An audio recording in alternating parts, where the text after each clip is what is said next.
Howdy, friends. Welcome again to the Mike Check, the podcast where we seek to strengthen the church to make a stronger defense of the faith by biblically checking the unbiblical. Today is a very special episode because I welcome as a guest my lovely, beautiful wife, Melanie. And so today, together, we are going to be biblically checking marriage and ministry. That being said, let's go.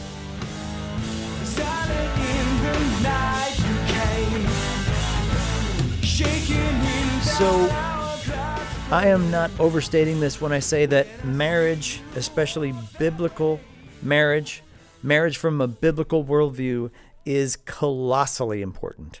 Next to the decision to give your life to Jesus Christ and live your life for Him and bow the knee to Him and serve Him as King, who you will marry is definitely your second most important decision, and one that can have tremendous effects either positively as you seek to follow Christ as His disciple, or negatively as you seek to follow Christ as His disciple.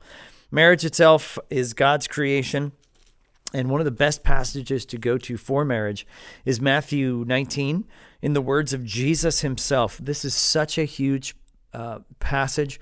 I talked about this in the LGBTQ plus episode, how the common refrain from the liberals will be, well, Jesus never mentioned anything about homosexuality, and He does, and He actually affirms it. He doesn't affirm homosexuality. He affirms biblical heterosexuality anchored in the covenant of marriage.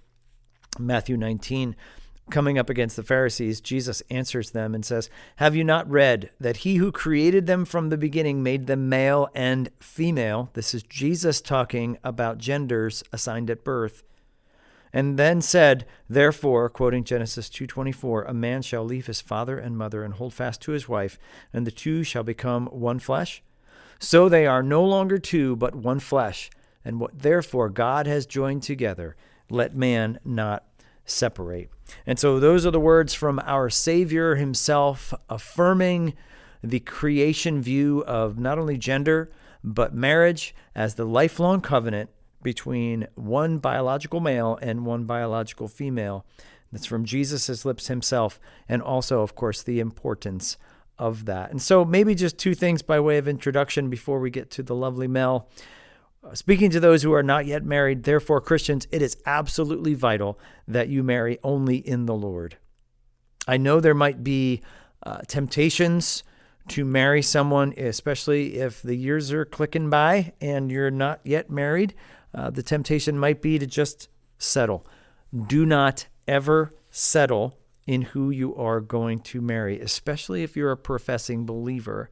2 Corinthians 6 tells us, "Do not be unequally yoked with unbelievers. For what partnership has righteousness with lawlessness? Or what fellowship has light with darkness?" Guys, you will do so much harm to yourself, infinitely more harm to yourself spiritually, emotionally, whatever, if you make an unwise choice in who you will marry. And if you marry an unbeliever especially. Marriage is a covenant, a lifelong covenant. And how can you have such a covenant if you have someone with a totally different worldview? So no matter how much you think your life might be hard right now being single, I guarantee you it will be far worse if you make an unwise decision about who to marry. And so speaking to those who are not yet married, wait on the Lord, pray, be diligent to seek Him yourself, be diligent to grow in the maturity and depth of a disciple yourself, and see what the Lord has for you. Do not go ahead of the Lord. Do not go around the Lord. Do not make an unwise choice to marry an unbeliever. So that's for those who are not yet married. But speaking to those who are married, marriage, like all things in a Christian's lives, all things in our lives, people, exist for two things: God's glory and our growth. Everything exists. Good times, bad times, sickness, health, everything, prosperity, lack of funds, whatever the case may be, everything exists for the glory of God and our sanctification, meaning our growth in maturity as a Christian. Outside of parenting, there is no greater sanctifying relationship than marriage. I refer to Melanie as my chief sanctifying agent. And of course, your kids, should the Lord allow, will be one of the other greatest agents of your sanctification. And when I say agents, I mean that the Lord uses marriage and the Lord uses parenting more than any other thing in our lives to sanctify us. And I would say marriage is the top of the list, because kids, as much as we love them and as much as we might be in survival mode with little kiddos running around, they will grow up and they will move out, but then you will still be married to your spouse. And you will still be growing in sanctification. The husband, so speaking to you husbands, the husband is the leader of the family. He is the spiritual head of the family. And so husbands and future husbands, whether you embrace it or not, like it or not, agree with it or not, you are the spiritual head of your family. The question is, will you be a good, godly, and biblical spiritual head or not? The default will be that your kids and your wife will look to you as the spiritual head. And the question is then, will you be diligent? Will you be biblical? Will you be godly or not? There is a shortage of godly men who are looking to be godly husbands. There's a prevalence of weak, passive men who are little boys consumed with their hobbies. And also weak, passive men who claim to be Christians, but then do nothing to lead their family. Guys, that's got to stop. We have to lead our families. We have to lead our wives in family devotions, in pursuing their souls, in being involved and engaged in the local church, not just sitting there like a lump on a log, participating, singing heartily, being involved in Bible studies, showing by the way that we act at home and in church that Jesus is actually the number one person relationship in our lives, and honoring God. We love God with everything that we have, and we love our wives and our neighbors and everybody else just as much as we love ourselves. Sorry, voice is going a little on me. There's a cold that is trying to infect itself into my throat, but I will not let it.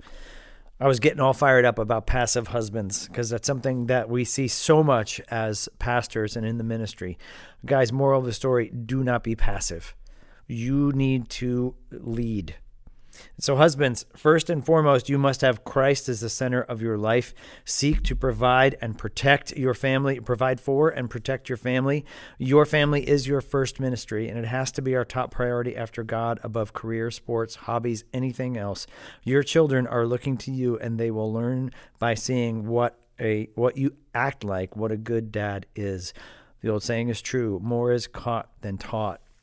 But as for wives, Ephesians 5 gives us a lot of info about wives. Submit to your husbands. Be submitting to them. Hopefully they are leading in a godly way where you find it easy to submit to them, and that glorifies God. As Proverbs 31 says, an excellent wife who can find? She is more precious than jewels. So wives, be cultivating those good and godly traits. A godly wife is one of life's greatest blessings. One whose priority is her family, not necessarily her house or even her business or her career or whatever. Respecting and submitting to your husband's godly leadership. And wives, seek to love and support your husbands well. He will give an account one day for how he led your family. So do that in a way that supports him. Excuse me. I have been extremely blessed by my wife. What a great gift of God, my greatest earthly blessing, a precious treasure of a wife. I am so thankful for her in life and in ministry through many, many seasons. Melanie has always been my rock and my loyal companion. She is beautiful inside and out. She is my favorite person to hang out with. We have a lot of fun together. We've been through many things, some of which we might get into in the podcast or not. But she is an absolute treasure of a godly wife. And so without any further ado, I welcome to the podcast my beautiful wife, Melanie.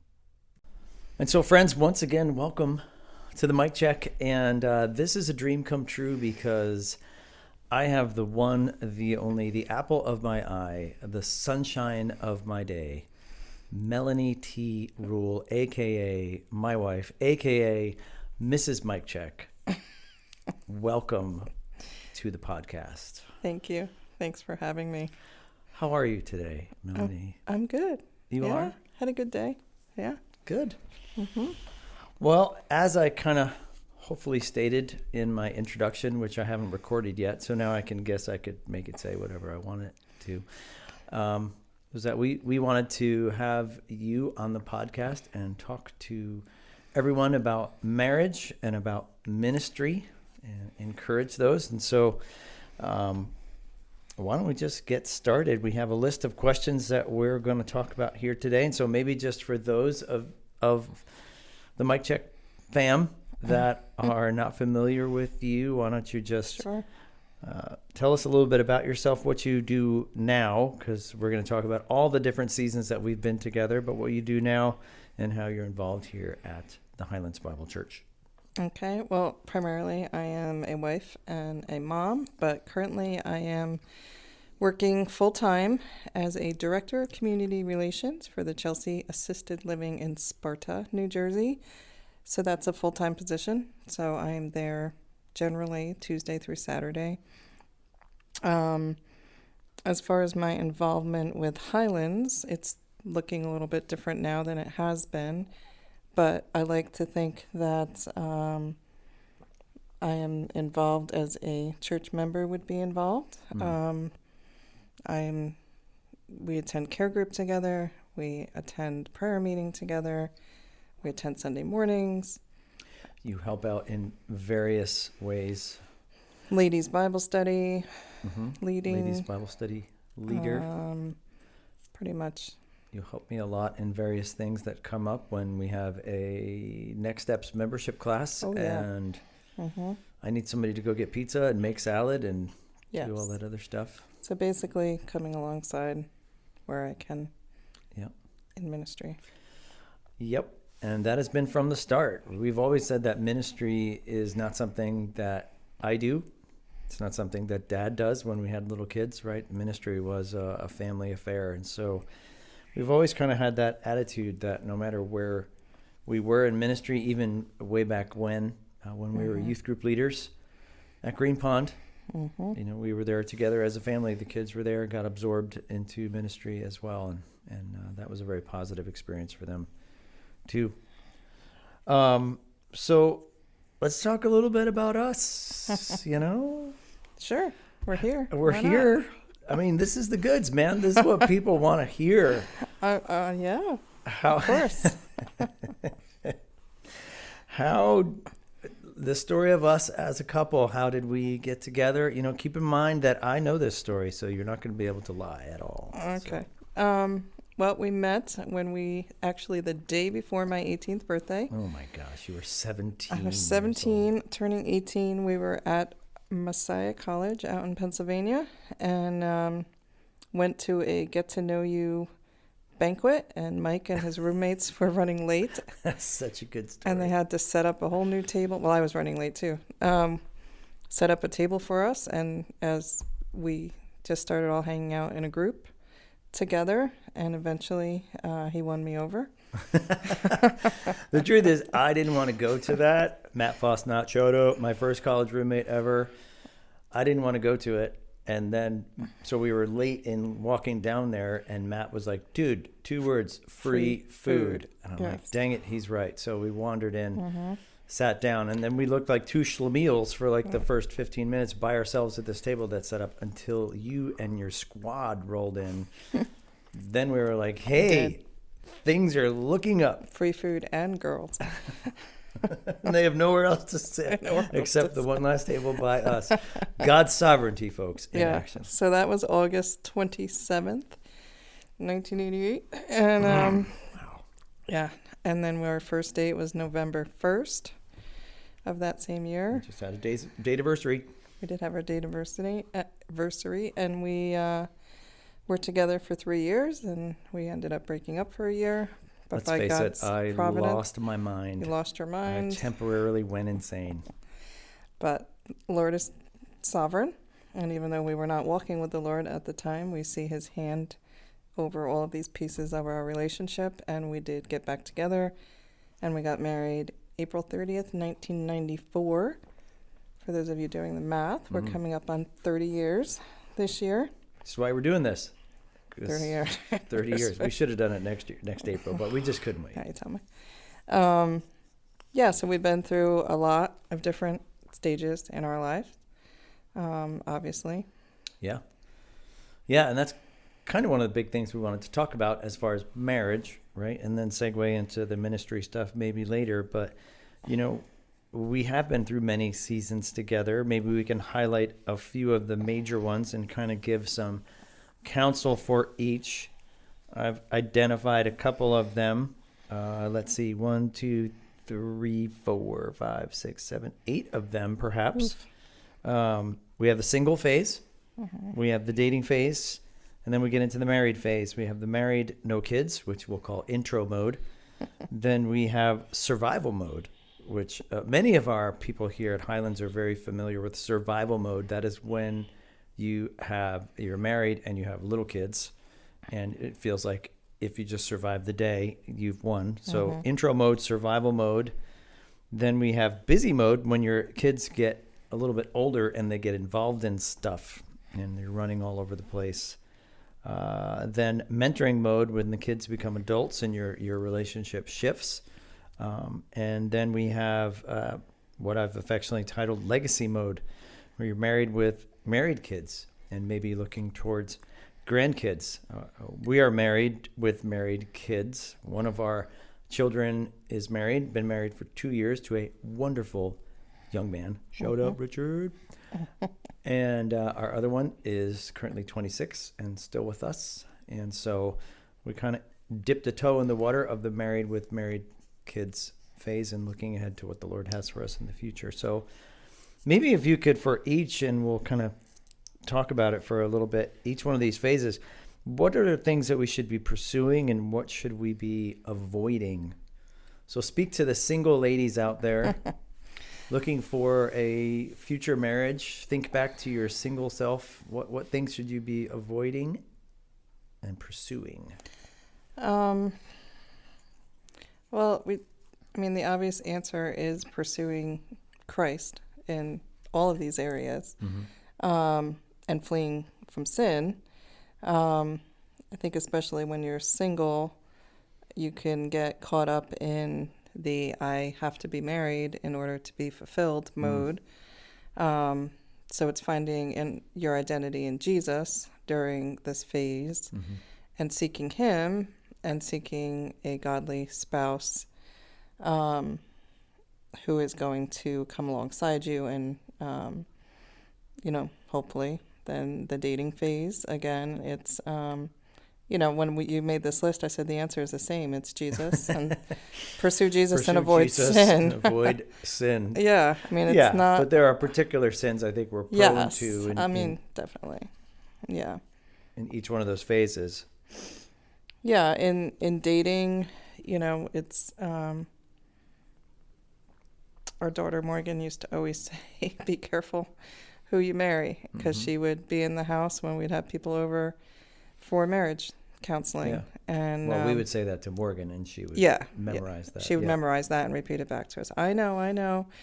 Be careful who you marry. And she didn't really date anyone until it was someone that was going to have those qualities for marriage. Yeah. So take dating seriously. Take it seriously. Not like willy-nilly relationships, kind of. Yeah. Avoid maybe some emotional over-attachments, right? That's what dating is. Dating should be, you are trying to see if this person is marriage material. You're trying to figure out if they're godly man or woman. You're not just dating for the sake of dating. Right. And emotional attachments. And and it goes against the world in that aspect too. It's, it seems like kids earlier and earlier having boyfriends and girlfriends, and it doesn't really make sense to do that unless it's going to be leading towards potential spouse material. Right. And there's all kinds of dangers that come in there. Of course, sexual sin comes in there as a big danger, right? Which is a very clear and present danger when you're single, when you're dating. Yeah, and when just when you were going through this list, I mean, I did a lot of things wrong. Mm-hmm.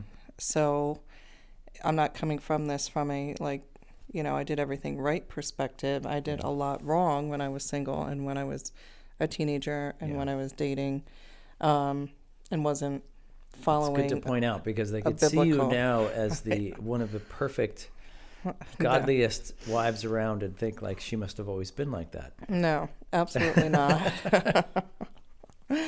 I fell into a lot of sin at a very young age, and the Lord is gracious, and I am a new creation. But so I can kind of speak to the what not to do's, which I'm not going to talk about specifics here. Yeah. But, I've always tried to be very real, when talking, whether it's in a small group or with young women, that, I don't have it all together now, and I've did things the wrong way many times. Well, I think, stealing from the ministry discussion, right? I think that's what is kind of the danger too. People could look at pastors and pastors' wives and think they're super varsity Christians, they're holy, they do have it all together. And sorry, folks, myth-shattering time. We do not.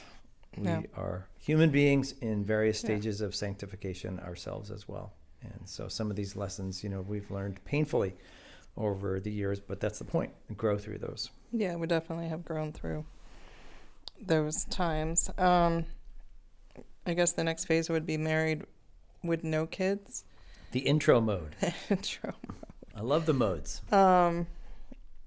Which, pursuing, again, if individually you're married and your spouse, ultimately, hopefully is also a believer, if you're a believer, you should both be pursuing Christ individually. Mm-hmm.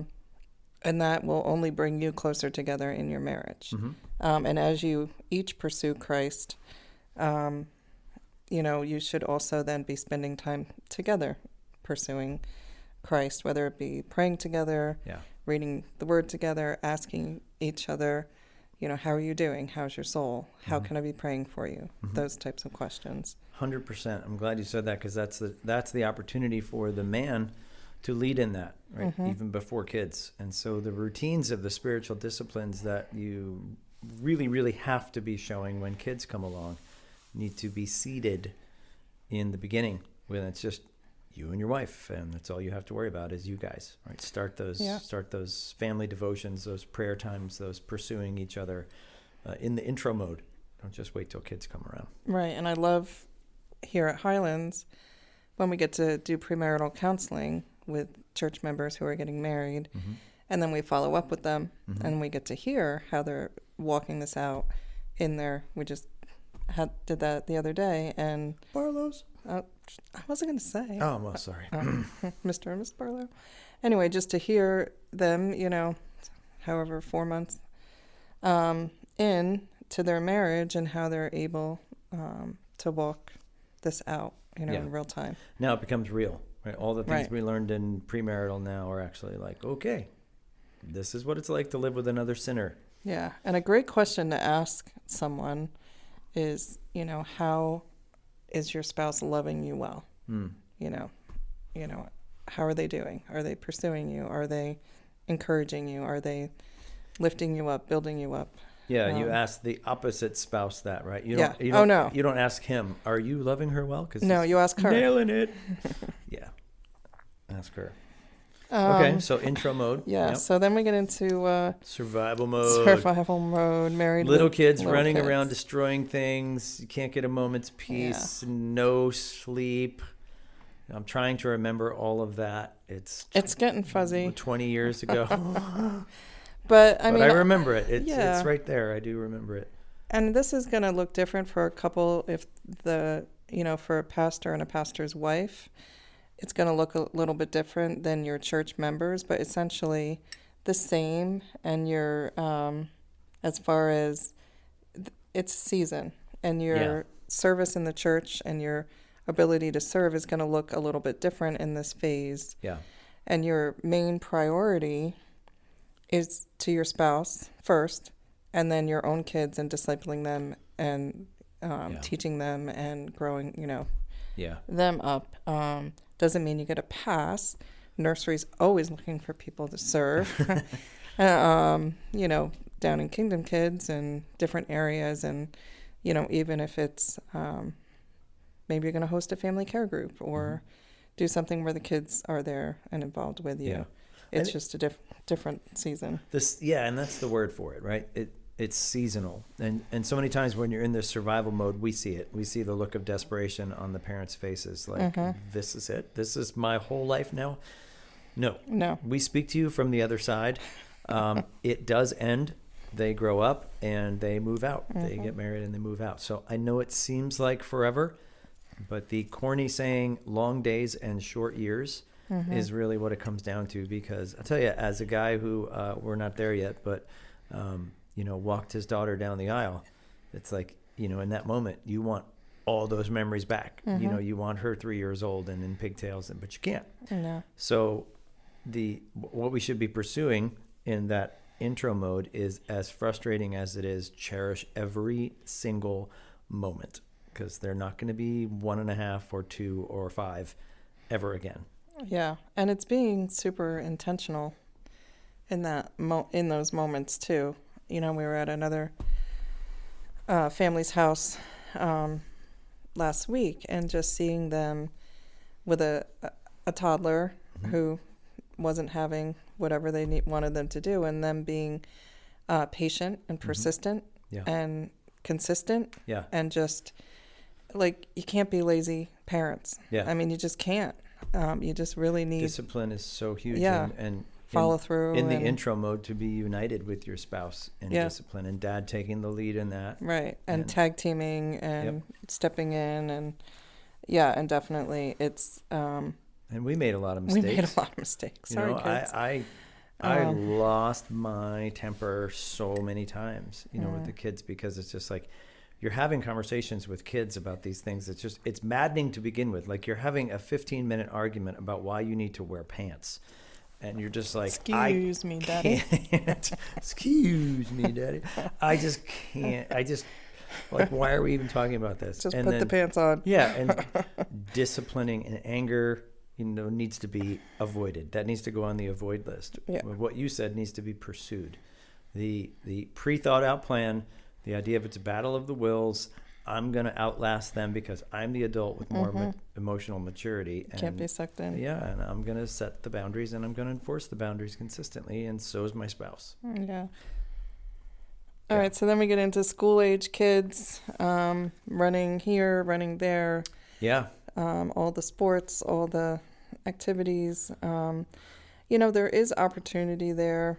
One of the main thoughts when we planted the church here in Vernon, we were driving a half an hour down to Green Pond, and we're like, we're in this town and we're inviting people to church, and they're like, I don't want to drive a half an hour to go to church on a Sunday morning. Yeah. So there's parents who are out there in the town, in the sports, in the activities, the dance, all of those things. What Sports an balls. Opportunity for a gospel witness. Yeah. And to invite someone, shameless saying plug, we Christmas should- Eve service, 4:00, Christmas Eve, Are you saying we should talk to other parents? Yeah.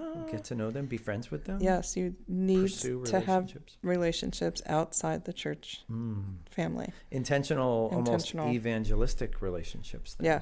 Yes, because Absolutely. you are forced in this busy mode, right? Suddenly you're forced to be with other adults who are also in busy mode. Right. And so you're standing on the sidelines in the bleachers. I have watched many basketball games and many volleyball games, next to the same parents day in, day out, and you're there. You're forced to be together. So talk to them. Be intentional about that. This is your mission field at the moment. Exactly. Maybe you could talk a little bit about how we defended priorities in some of these things when we have so many opportunities, right? Another opportunity comes for a kid to play travel soccer. Another opportunity comes for a kid to do this. Do we do everything that comes around, or what we did not. I mean, we, as a family, at that point, you were more and more involved in ministry, and we were youth leaders, and our Sundays were packed full with things down at Green Pond when the kids were in that, and I just remember one particular time when Coach Larry. We love Coach Larry. Really, really, really wanted Morgan to play travel soccer. Yeah. And we loved him, and she was a great, consistent player. I mean, soccer didn't end up being her thing at all, but every little kid plays soccer. And it was all Sundays. Yeah. And travel, too. Like you're and driving. travel. It wasn't just like Vernon Sundays. It was all over the place. Yeah. And we had to kind of make that stand. And I remember you talking to Larry and be like, no, we just can't because we're committed. Because it's the Lord's Day. And it's the Lord's Day. So. Yeah. And that's huge. Parents, if we can even just camp on that for a second, right? Sundays have to be defended above everything else, right? That is the Lord's Day. That is reserved for two things. That is reserved for worship and for rest. And so that's the day where we recharge. It's not just Sunday Fun Day where you can cram in another million things, right?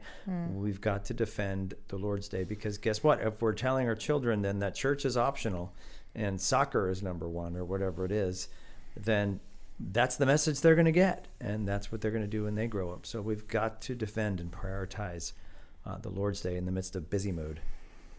Yep. Pastoral plug ended. Married with adult kids. We're kind of in the midst of these last two. We have adult kids. Mentoring married, one's not. What's the name of the mode? Mentoring mode. Mentoring mode. Mentoring mode. So really this is your mentoring from, day one. But I sometimes when I see the busy and all the toddler phase and baby phase, I'm like, parenting adults to me is so much harder on so many levels because you're really dealing with a lot of heavy issues, spiritual issues. Well, the stakes are so much higher. Yeah. Because they do their own decisions, right?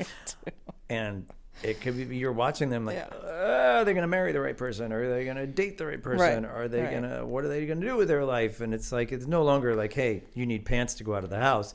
This is like, they nailed on that one. These are, but then, as you said, they're adults. So you can't just say, do this, right? That's where it's more of a mentorship. I mean, it's more coming alongside them, and going back to who are you going to marry and all of that. I mean, we prayed for our kids, and who they were going to marry from a long, long time ago, huge. And the Lord already knows and, has all of that arranged, but we do have a single 26-year-old son. Just putting it out there. He's going to kill us when he... It's all right. It's all good. Mikey. So... yeah, I mean, it is just a whole different ballgame. And there is the reality out there that there are some very godly parents that we know whose kids have turned away from the Lord, or maybe one of them has, and the other 4, 5 or whatever haven't. And they're like, what did I do wrong? Yeah. When I feel like I parented all my kids the same way. Yeah. And it's reminding, I remember years ago when our kids were in like preteen age, we did one of Paul David Tripp's book, Shepherding, or anyway. Age of Opportunity, and he gave the example of building a fire and laying all the kindling around, and and then but the Holy Spirit needs to light it. Yep. That fire. Yep. And it doesn't give us a pass. We're still to speak truth, and we're still to share the gospel, and we're still to parent them and mentor them. Right. But it's the Holy Spirit's work. But there is that transition. I think another area where we see parents tripping up potentially in this is they still try to parent an adult like they were a child. Yes. Yeah. And that backfires really fast. Like it or not, once they're 18, right? I mean, they're an adult. So that relationship changes. Certainly can't spank an 18-year-old child anymore, right? No. And you're really not there. Their decisions now, all the kindling, to use Tripp's term, that you have laid around, now it's time for hopefully the Lord to set it on fire. And so the relationship has to change. And you will do damage to your relationship if you either parent them like a child continually when they're an adult, or else just tap out and then don't mentor them at all. They still need you. Right. Yeah. It's just different. Yep. And then, like I said, we have married kids now. One kid who's not a kid, married adult. They're always going to be I kids. didn't even go over that in my intro, that we're married, we have 2 kids. So we have Mikey, we said is 26, still at home. Morgan's 24, married to Richard. They're back in New Jersey. She's a PA in New York, and his family owns Farmside Landscape and Design in Sussex, New Jersey. Sponsoring today's episode of the Mic Check. But that was a transition. It was. Yeah, maybe we can talk about that for a moment. Yeah, just parenting a married daughter for me as a mom. It was, I guess, obviously, she's Richard's. She's Richard's problem now.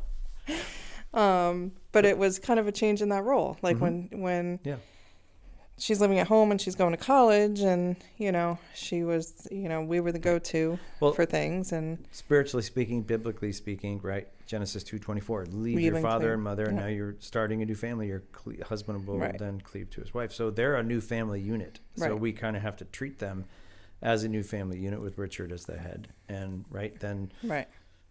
again, like, the phone calls don't come to me necessarily anymore. Although, of course, if she needed help, I would definitely help her. But they're a new family unto themselves. Yeah. So that's. But I mean, I think she did okay with that. I mean. Yeah. Yeah. It's a transition. And I think that's what we've got to, again, maybe to pursue is just, you're pursuing that relationship. You want to, as much as you want to kind of sometimes scoop in or zoom into some things, the tendency is, okay, we're going to have to back off and let them maybe figure this out, or let them do their own thing, right? Don't add pressure to the situation. Parents in this situation, one thing to avoid, don't add pressure to the situation. Don't make your expectations too high about them, coming to all family events and stuff. This is all being sorted out. Yeah. As my wife's sister, who's a few years ahead of me when this always says, my kids are always welcome but never expected.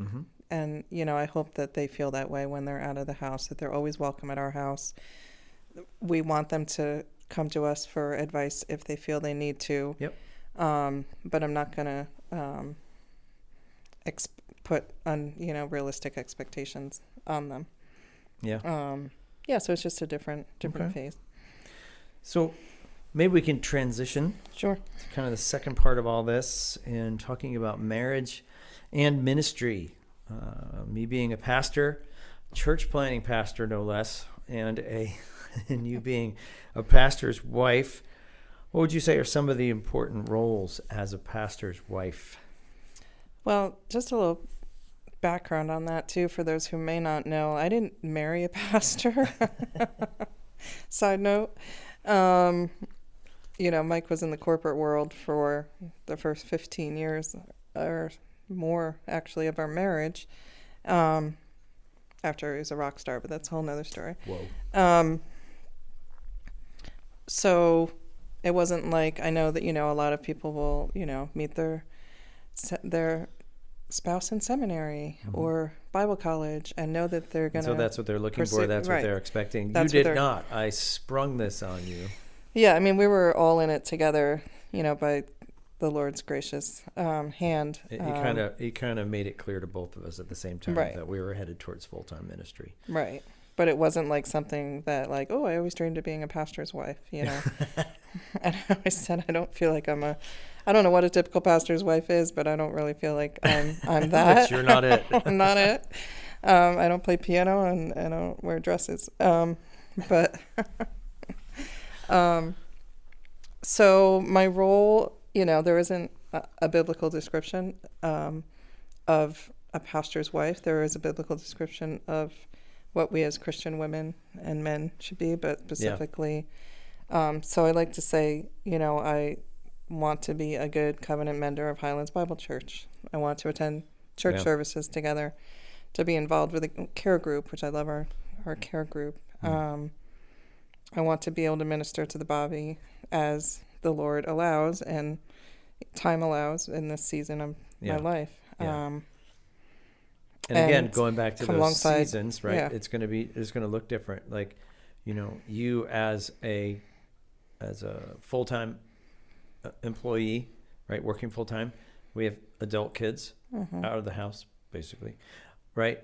We can pack up and drive to the office after dinner and record a podcast. Other people would have to plan babysitting for 4 months in order to do that. So it's going to look different. Right. In the pastor's wife role and expectations. But I love what you said about the first and foremost, right? You're a member of the church. Right. So fulfill the covenant membership. And depending on your stage, either your priority is going to be your family, which is the top priority, or you're going to have more freedom, more time to do more things in the church. Right. And, I feel like one of my main priorities as a pastor's wife is to come alongside you and support you. Which you do very well, by the way. But it's hard sometimes because I, whether it's true or not, I feel like people have other expectations of things that I should be doing. Well, sure. They have plenty of expectations of anyone in ministry. Right. So that's where I know that if you and I have talked about something, and between you and I and the Lord, and I know this is where he has us at this point, then I need to not worry so much about what others might be. That's a huge point to make, and let's restate that, right? Like whatever phase you're at. So say you're in survival mode, right? Say you have those little kids, and what you can do right now is be a covenant member, love your husband well and support him, and get through the day in one piece. That's it. Yep. And that's a win. Yep. Right now. Everybody stayed alive and fed. Everybody stayed alive and fed. No, I don't have time to lead a Bible study. No, I don't have time to teach a Sunday school class. No, I don't have time to mentor XYZ people, right? But it's a season, and you will, right? And try and fit in other ministry where you can. Right. There's no set level of expectation, and there shouldn't be. Right. And it's hard. It's always been hard for me personally to say no, but I think I've gotten... No is a complete sentence. Yeah, no. So it's something that I've struggled with through the years is fear of man, but it's one of the areas that the Lord, I think, has grown me and sanctified me in. So that's primarily my role as a pastor's wife. And as far as we were talking about how can we care ministry wives, especially caring for their husbands. Speak to the ministry wives for a moment. Yeah. So we're in a time in history that I feel like is kind of like no other. There are so many pastors that are having breakdowns, thinking of quitting, can't take the pressure, getting into moral failures. And I mean, I'm just going to speak honestly here. I really think COVID had a lot to do with that. Sure. With so many of the COVID wars that went on and people just kind of losing their minds. Yeah. And not making the gospel, continuing to have the gospels being the main thing. So that, when I hear of all these things, it hits really close to home when I hear of another pastor committing suicide or having a mental breakdown. Yeah. And leaving another church. Or leaving the church and just leaving quitting. Ministry, going to work at Dunkin' Donuts or something because they're done. Yeah. Yeah. So that really hits close to home. And a lot of the stories that I've heard was that they didn't have a supportive elder team. So, which is why I'm so grateful to the elders here at Highlands.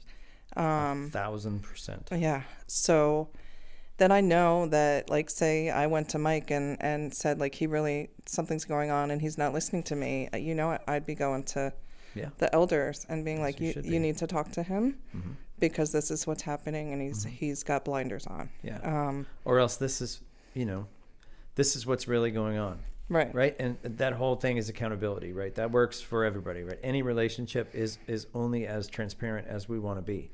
Right. And so we have a time as elders where we put everything on pause and we look each other in the eyes and we say, how are you doing? How's your spiritual life? How's your marriage? How's it going? But we can lie just like anybody else. And then the wife, we can't lie to wives. Spouses can't lie to each other. They know what's going on. Your kids know how you really are.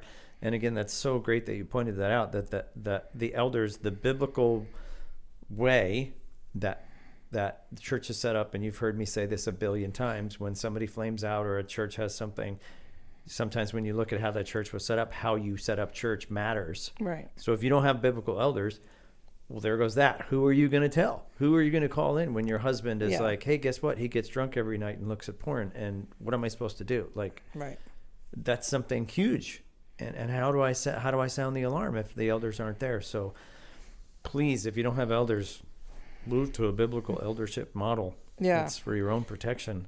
And wives, in ministry, speak truth to your husband. Tell them, like, you're too busy. Something has to give. Yeah. Like, it's your day off. Oh, my gosh. Shut off the phone. Are you looking at me right now? Yes, I am looking at you. Looking at the ceiling. FYI, Mondays are Pastor Mike's day off. But yeah, I mean, if unless somebody is really sick or dying, obviously you're going to care for them during that time. But there are I'm going to go help a sheep no matter what. Many times where if it can wait till tomorrow, it's going to wait. Yeah. It can wait till tomorrow. Yeah. And that's important. And you've spoken truth to me many times, where I'm just off and running, going to help a sheep, and you're like, this doesn't need to be done right now. Mm-hmm. And you're right. Yeah. And right now you're the only pastor. And like I said, we have great elders, but they're all working full time. Yeah. And so, right now, eventually, Lord willing, there'll be other pastors. But so sometimes it is necessary. But and be able to be comfortable calling out your spouse on sin issues. Like you did the other day? I did? You did. Okay. As soon as we got in the car we had a little drive, and I knew just the way you started it. You're just like, so. I'm like, oh boy. Mm-hmm. She's going to call me out on something. And you did. Mm-hmm. And you were 100% right.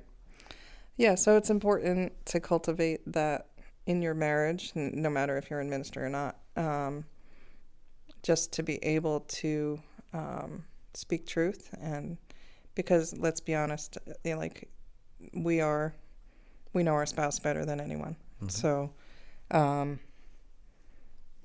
and then follow up, like, how you doing with that? Yeah.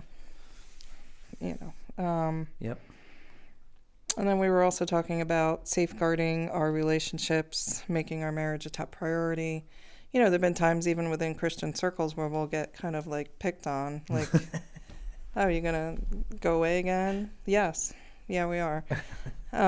Or, you're going to ride, the girls are in this car, guys in this car. No, we're going to drive together because we want to spend that 2 hours in the car together catching up. Yeah. Prioritizing that. And the more that people are doing that, the more normal it becomes. Well, as far as one thing we practice and one thing we tell our premaritals, and this goes for all marriages, not just ministry marriages, is you are one flesh, right? Genesis 2:24 says you become one flesh with your spouse. Do all that you can to act out that one flesh, right? And so do things together as much as you can. Sure, you need alone time, but things like go to bed at the same time. Right. If you're going to go to the store and I'm not doing anything else, I'm going to go to the store with you. Do I want to go to the store? Mm-hmm. Probably not. I'd rather drop a 10-pound weight on my toe, but I'm going to be with you. I want to be with you. Right. So those are all moments. It doesn't have to be a big necessarily date night. Those are fun too, but do all that you can to act out that one covenant. And let's face it, that goes to intimacy as well. Sexual intimacy. Do all that you can to act out that one covenant. So anything that you can do together, do it together. Yeah, and we're just, safeguarding also in the sense of, just being, not having another person of the opposite sex be that intimate of a friendship or relationship. And, for, I would say the most part, if you're, especially, texting someone who's not married or single or whatever, I'm on that text. Yeah. You just really just have to safeguard yourself and to make sure you're not going to be pulled into any inappropriate type relationships. Yeah, and wives, let's face it, have a much better radar for that sort of thing than husbands typically do. Yeah. Like you've definitely gotten some yellow flags blowing in the breeze, and you're like, you need to be careful there. And I'm like, la la la la la. What do you mean? And yeah. So husbands, listen to your wives. Yeah. Moral of the story. And you do a good job too from protecting me about a lot of the hard situations that you deal with in church, keeping the confidentiality, and just so, because stuff does go on, and you never want me to think differently about people in the body. So yeah, and protect my heart from all of that too. Because you're naturally going to want to defend. Right. And so not just you, but all wives are going to want to defend their husbands. And if I may speak to my pastoral brothers for a moment, there are things you don't need to tell your wife. Mm-hmm. I tell you just about everything under the sun. I actually probably can't even keep anything from you. But there are things that I feel like I don't need to be telling you because I don't want you to think about that person in that way. Right. Yeah. So note that, pastors. All right, so we talked about that. What are some of the challenges of being a pastor's wife, my dear? If there are some, this is all hypothetical. Yeah, I mean, I think friendships for me are a challenge. I think sometimes people assume we're not available or we're too busy to get together.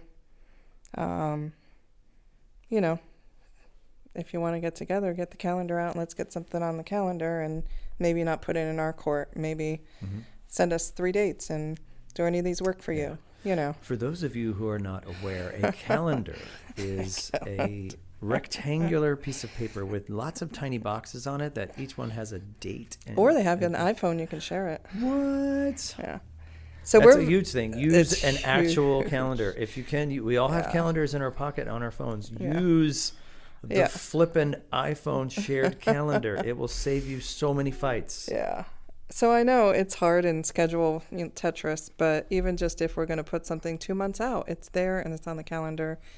We love going and immersing ourselves in the families at Highlands, sitting at the table with kids crawling all over us and food everywhere and reading snot and wiping boogers on tables. And it's just, we love that. Yeah, that is one of our favorite things to do. We just did that not so long ago. It was so much fun.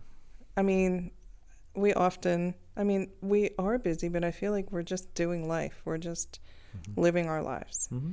And we do set aside time when we need it. Mm-hmm. So I would say the other thing, I guess, if I'm being completely honest, which I would imagine you would want me to be. I do.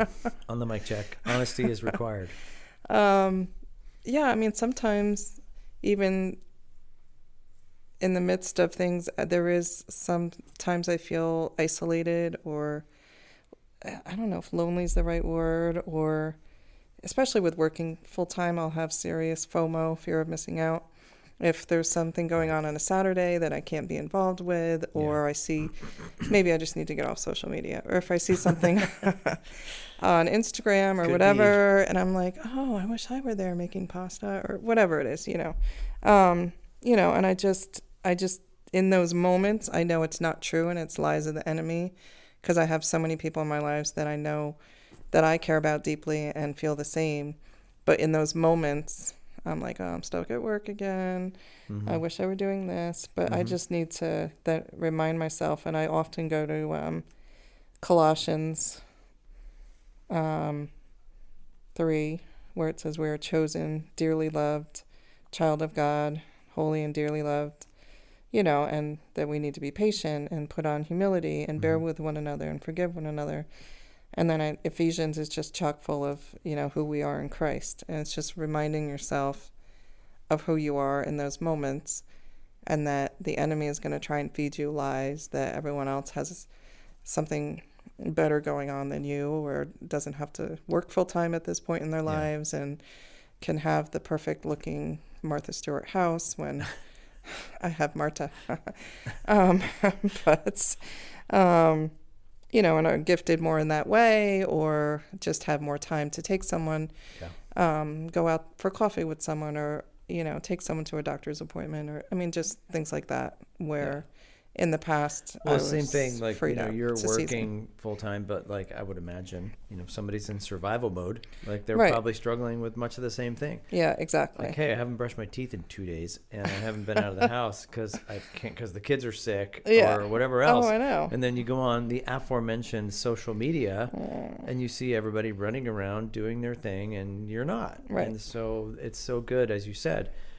First and foremost, you have to ground yourself in your identity in Christ Jesus. And maybe it is time to close the Instabook and the Facegram. Right. And well, I think lately I've been trying to read more. I read for Bible study prep and read the Word, but just for leisure, just to get my mind get your mind going, reading books that you're not just scrolling. Yeah. So I've been reading more like World War II fiction books. Good advice. Julian and I have been passing some books back and forth. But another thing I think that, is hard. What was the question? Some of the challenges. You were talking about Sunday being the Sabbath. Sunday really is not our Sabbath. Maybe we can squeak in a nap, but they're generally a busy day. In a sense, it's go time, right? But in a weird way, I do look at it as the Sabbath, because I'm just pouring out everything I have for the church, right? And then hopefully resting for a little bit in between. So it's like, for me, it's still kind of the ultimate Sabbath, but it is. I understand what you're saying, because it is work, like it is, Yeah, I look forward to Sundays. I look forward to being with the church body. Yeah. But when I have 2 days off, and one of them Sunday, sometimes it's hard. Yep. To to do what I need to do. And, because I'm not doing them on Sundays. Yeah. So that being said, talk about, to the pastors' wives again, like or to the people out there, like, what does a good friend look like for a pastor's wife? I could talk about what a good friend looks like to a pastor, then it's probably some of the same things, but for a pastor's wife, what's most helpful? Well, just someone that I can just be real with, and I feel like I do have some very good friends, and I'm very thankful to God for that. You do. Someone that I can... Some friends you've been running with for over 20 years with the kiddos. Yeah.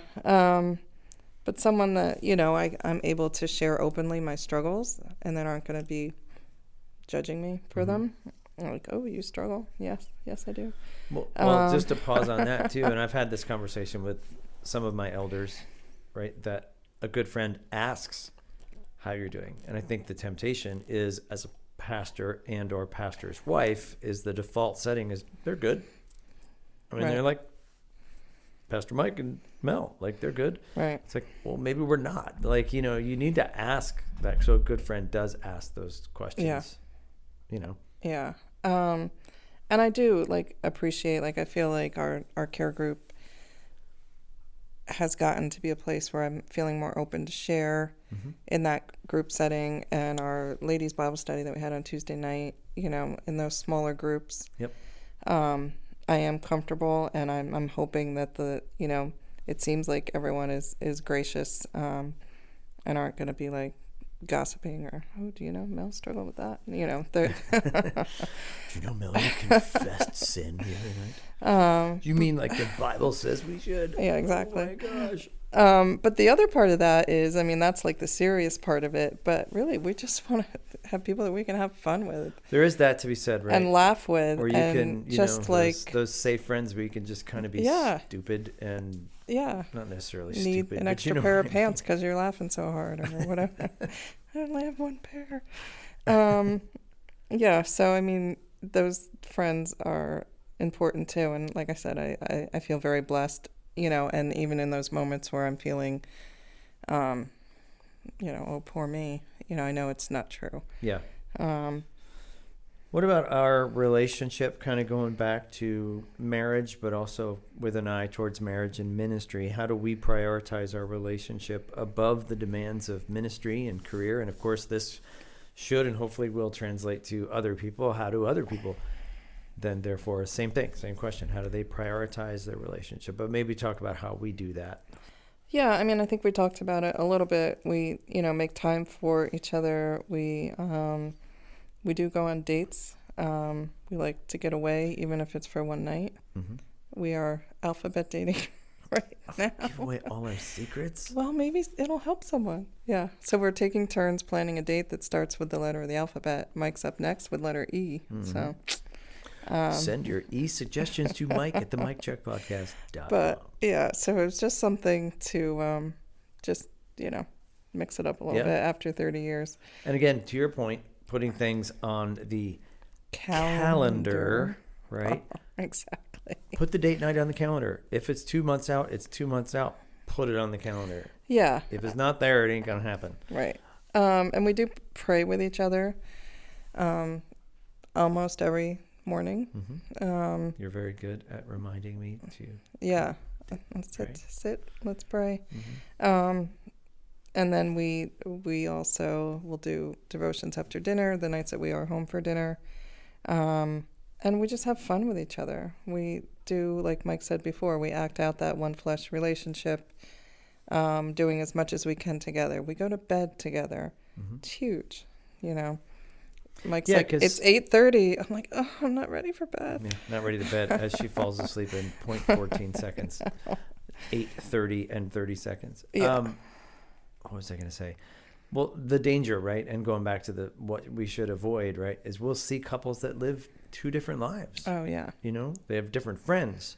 They have different hobbies. They go to bed at different times. It's just like, that's a major red flag. If you're like two ships passing in the night and you have different friends and different things and different careers and different, it's like, whoa. Like, you're one flesh. Yeah, like, that's got to be cultivated. That just doesn't happen. Doesn't mean you can't have, like, an occasional girls' night, but if you're having... Oh, absolutely not. Multiple girls' nights and then not dating your husband... Yeah. You might want to just... Look at that, yeah. Take a look and see what's behind that. Yep. And intimacy. It's very important. Intimacy. Mommy, daddy's I knew you were going to say that. Sorry. Knew it. Sorry, kids. But it's important, and it's biblical, and the Lord commands us, and it's a very important part of we say your relationship. all the time, right, in premarital counseling, what we do in case people are sinning sexually, right, we tell them you need to stop that. Mm-hmm. But then to the married people that we counsel, we need to say start it, like have lots of it, and that needs to be prioritized. Yeah. And that goes along with even going to bed at the same time. Yeah. And then as far as obviously we're in a different phase right now, but as far as those younger married couples. Yeah, maybe speak to those younger married couples that are in ministry in the survival mode for a moment. What are some things that you would suggest? So maybe you're not going to get out as much because that involves getting babysitter, getting kids in bed, whatever. But what we would do during that phase, we would set aside a night and we would go down to Mike's office with a candle and a beverage, and we'd call it candle chat. No phones. No phones. And kids are in bed. Actually, look your spouse in the eye. Talk to each other. How are you doing? How are you doing? How's your week been? We've been ships passing in the night, and fill me in on what's going on. Yeah. And if that's 20 minutes, that's 20 minutes, right? Right. Yeah. Good quality 20 minutes. And I would recommend having friendships with other pastors and their wives, maybe who are different season, different phase of life, outside of your church. Mm-hmm. It's just always good to have those connections too. And there is a special connection pastors and pastors' wives in that, you alluded or you said COVID, right? Yeah. One pastor looks at another pastor. All we have to do is say the word COVID, and it's oh boy, like we all know what that was like. Right. And so that's a special connection, regardless of whatever's going on. But we have those unique situations. Yeah, right? it's just you have those commonalities, and not everyone else is going to completely get it unless they've lived through those situations. Yep. Know when to take breaks. If your church doesn't have a formal sabbatical, make sure you're taking your vacations, you're asking for time when you need it, you're taking breaks from ministry, you're, ask for help if you need it. Yeah. And for the men, right, that could be a pride thing, right? We just continually want to just get it and produce and do and go. But that's not sustainable. Yeah.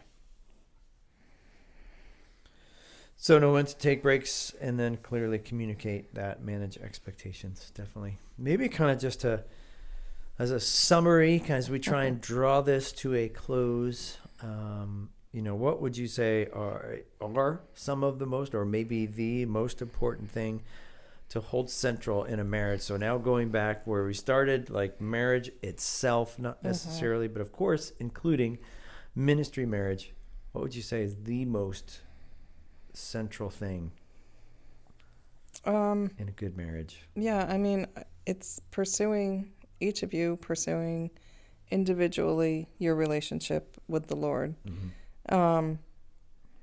and keeping that a priority. And it's going to be naturally, as we're drawing closer to the Lord, we're going to draw closer to each other, and we're going to desire the things that God wants from us in our marriage. Yeah. He changes your desires as you seek Him. Yeah. And then it's just the way that God set up marriage works if each person is fulfilling that God-given role that they have been. As you're loving me as Christ loved the church, and I'm submitting to you, it works together. Pursuing holiness, and continuing those spiritual disciplines, like we said, praying together and, reading God's word and fasting and keeping each other accountable and encouraging one another and building each other up and not tearing each other down. Yeah.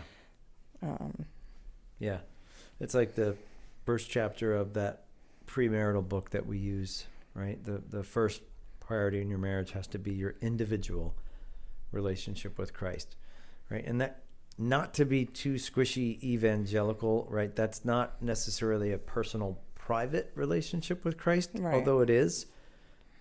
It's you're now one flesh with someone else, so that you have to let them in on how you're doing with Christ. And so you're sharing that. This is what the Lord's showing me. This is where I'm struggling.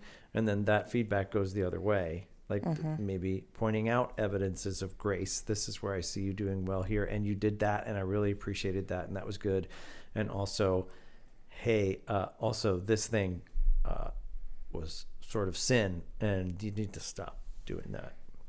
So it's not just a relationship that we go into our little quiet time and then, do it and then come back out and say like, oh, I had a time with the Lord. Right. It's walking it out. It's talking through it. It's living it in your daily life and how you're relating with each other and those around you. Yeah. Well, Melanie. Yes, Michael. I have thoroughly enjoyed this time. I thank you so much for doing this with me. I know you made me do it. Talk about submitting. I know it was out of your comfort zone, but we're praying, and we had prayed before this that this would be edifying and helpful. And so thank you. And I, again, want to state publicly, you are a complete and total treasure. And you support me and love me very, very well. And I would not be able to do half of what I do at Highlands Bible Church without you. And so thank you for that.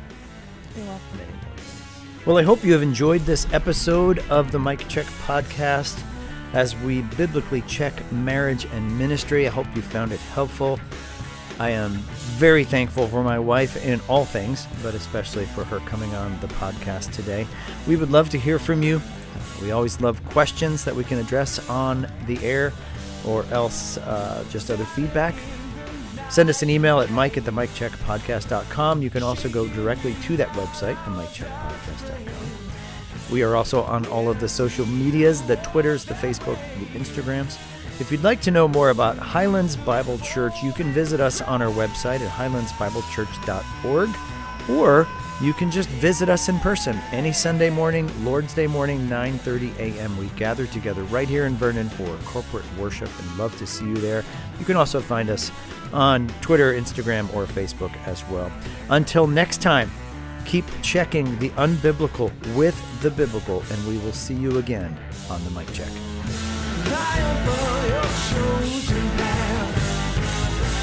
You can't see